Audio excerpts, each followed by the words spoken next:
Welcome back, Rick Broering, the publisher of MusketeerReport.com and Northern Kentucky's radio analyst. And that's where I want to start on this one with you, Rick, because NKU, they've been these last two games, I'll tell you what, triple overtime 2 games ago, and then overtime today as we record this, yesterday as everyone listens to it, a 1-point win at home, 69-68 over Purdue Fort Wayne, an overtime win after you play in triple overtime against Robert Morris. It's been a little bit since you and I have caught up in general on the rebound rundown, but especially about the Norse.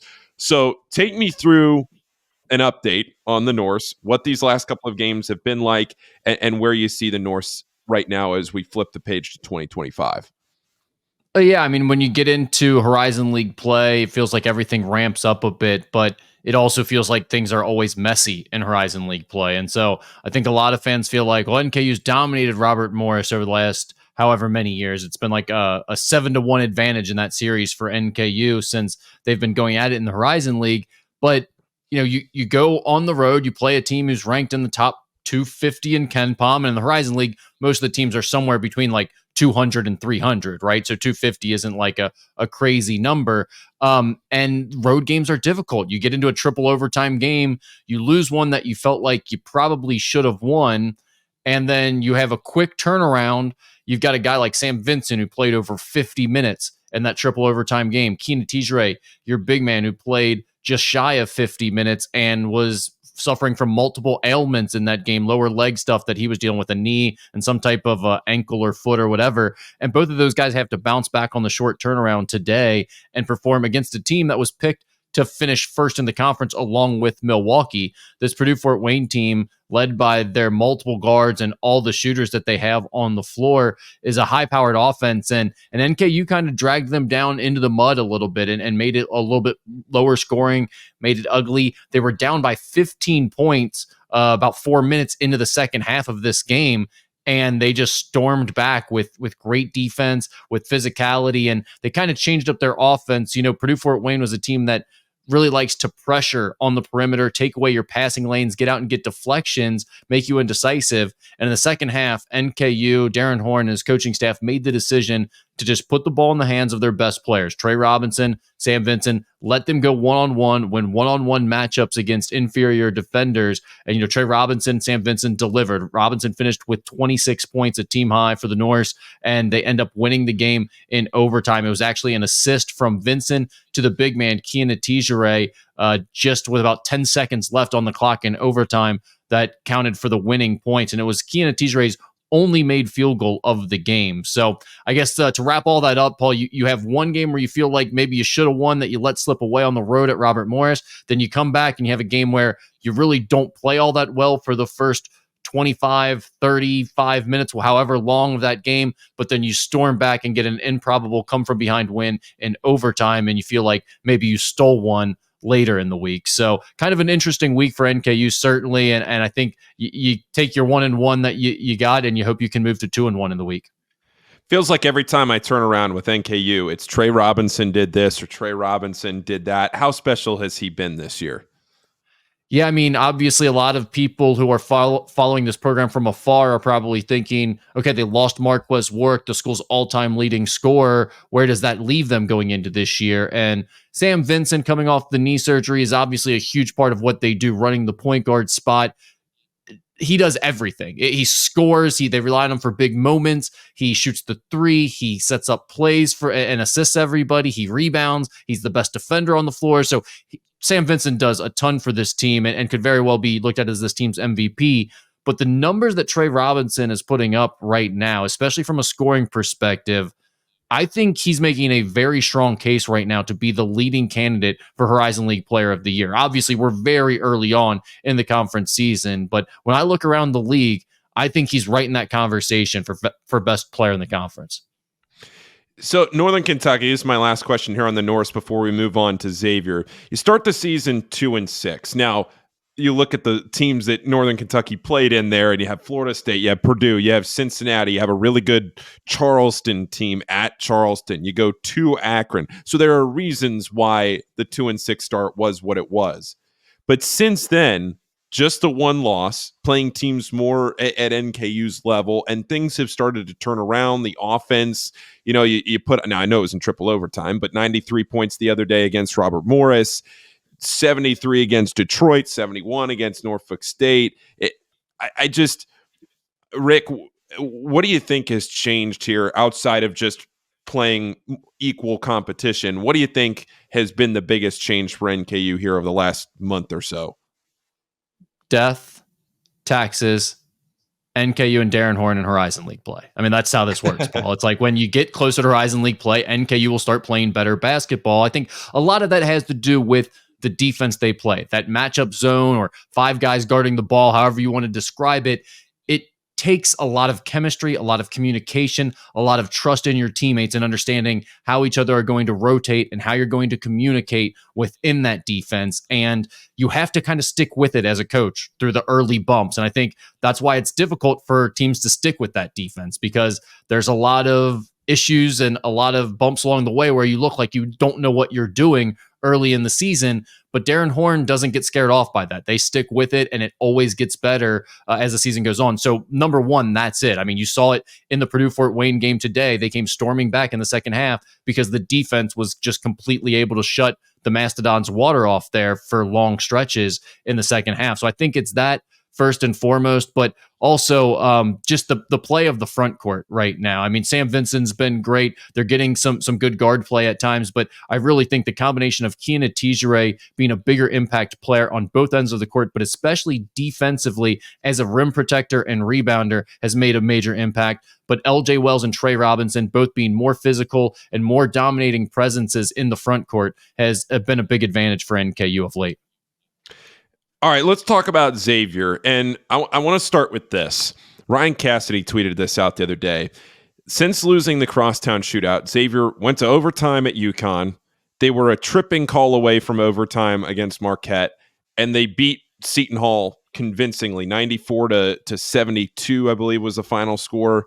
94 to 72 on New Year's Eve. Xavier is a few bounces of the ball. Now, you can't play the moral victories. You can't play the what-if game. But just bear with me here for a second.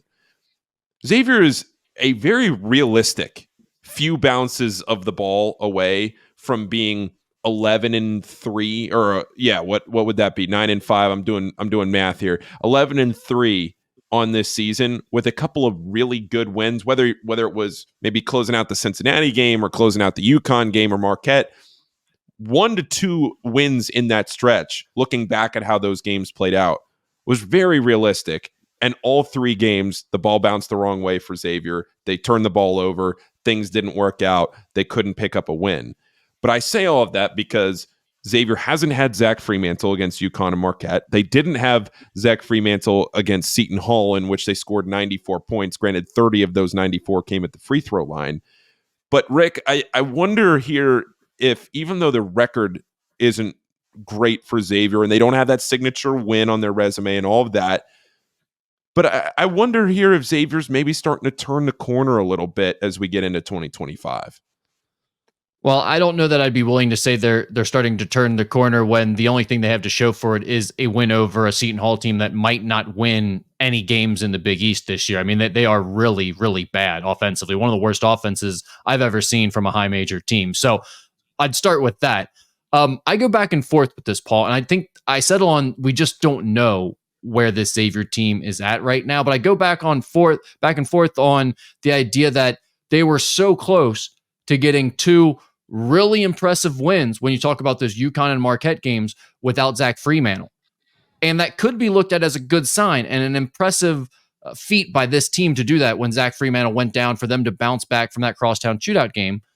But you could also look at it as they were right there in both of those games and had the same issues that they've had in all of their close losses this year, which is seemingly the lack of a go-to player and the ability to create separation and rely on somebody to make plays and be confident in those moments leads to indecisiveness and turnovers and bad possessions in crunch time.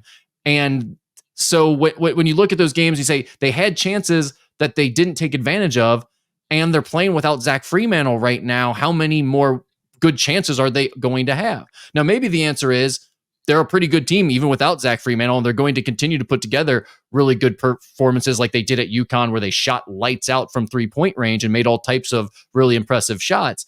That could be the case, but I don't think a win over a lowly Seton Hall team is enough to convince me of that just yet. So Xavier has Georgetown on Friday. They have St. John's in a big one next Tuesday. Then DePaul, and then Villanova.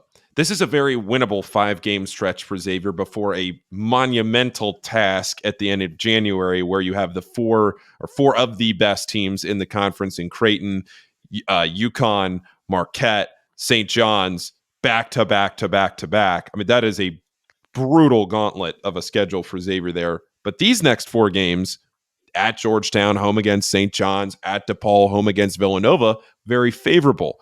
Does Xavier have to go 4-0 here for fans to have hope at the NCAA tournament?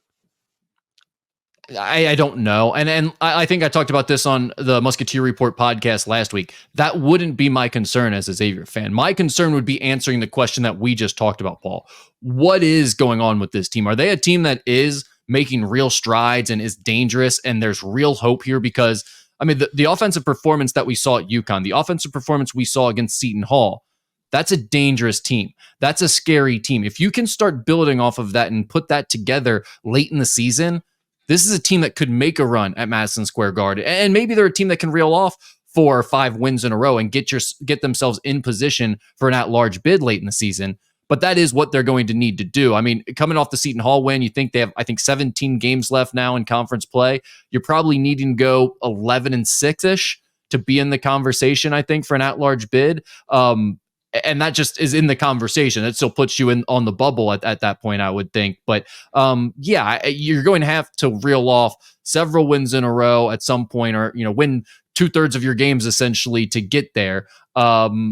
I don't know if I see that happening necessarily for this team, or if it's make or break for them. I still think they've shown enough upside recently that if they can continue to make incremental strides towards the end of the season, they could be a very dangerous team when the time is right. Rick, any final thoughts on Xavier overall, individually? The one thing, actually, I'm going to scratch that. Last question here. Zach Freemantle, because we talked about Zach Freemantle. I played the audio from Sean Miller's answer after the game of Freemantle and potentially getting him back a whole lot sooner than Xavier expected. Just these next couple of games, especially looking at Tuesday, since I won't talk to you before St. John's here on the rundown. You have Zuby Ejiofor. You have the size that Zach Freemantle could give you against a St. John's team. If he is able to play there, he could be out longer than that. He might be able to come back against St. John's. We don't know. If Xavier does have Zach Freemantle available, or if he does come back sooner than expected, I mean, you see him just coming right back into the fold and helping Xavier right away as he does, and kind of just keeping this train moving forward, I guess, is the best way to ask that. I mean, who knows? Right? We have no idea where he's at coming off this injury. I haven't seen him at all, so it's hard to say. I would assume if they're bringing him back that quickly and he's available to go, it would mean he's making a big time recovery and he feels much better than expected right now. And if that's the case, then yeah, I would think he could give them a big boost, considering he was playing at a pretty high level when he went down with his injury. So regardless of what the situation is with Zach Freemantle, when he gets back, they need him. I mean, he is much better than their other options in the front court right now. So that will be a major advantage to get Zach Freemantle back whenever that occurs for the Musketeers. But yeah, we've been talking a lot about that situation at musketeerreport.com. And the best way I can put it is it's developing and it feels pretty game to game, day to day right now. Rick, I appreciate it. Anything from your end? I always talk about things when I do the Musketeer Report podcast from you, but anything for you to talk about on here? As far as what you're doing, I know you have the Skinny podcast and Musketeer Report. You do everything with NKU. Anything else that you want to throw out there on this? No, just check out the Musketeer Report site, obviously, for all the developments with Zach Freemantle and what's to come with this Xavier team. And you can find go on Facebook and follow Musketeer Report. I know a lot of people are all worked up about social media platforms and they're mad about the ones that I post on. So go to Facebook. I think everyone can handle that. Like, you're old enough that's harmless. So you can find me on there if you don't like Twitter or X or whatever it's called anymore. That's where I'm posting plenty of stuff still. All right, Rick, I appreciate it. Thanks, Paul.